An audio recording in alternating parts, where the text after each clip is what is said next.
আমির হামজা এত আলেমের মধ্যে পড়ে না। এই ভদ্রলোক ওয়াজের মধ্যে বিশেষভাবে কথা কয়, ধরেন প্রেম প্রীতি ওইটা এটা নিয়ে।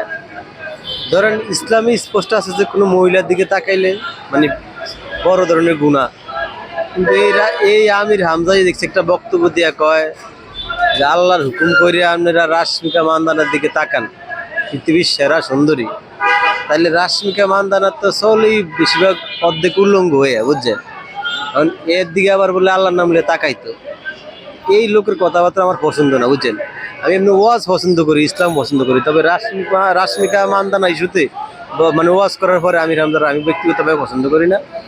আমি শুধু একটাই বুঝি, মানুষ ফেমো ফিরে ধোকা খাইলে যেন পাগল হয়ে যায়।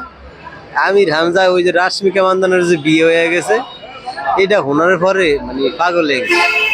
এখন হে পাগলা ঘোরার মতো উনি যা কয় সবই আবল তাবল বাকি।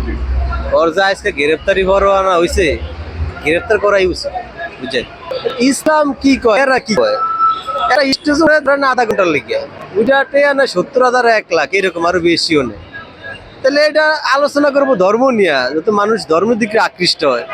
বেশিরভাগই ওয়াজ করে এই ধরেন রাজনীতি লিয়া, প্রেম ভালোবাসা লিয়া। এটি কি ধর্ম সাপোর্ট করে?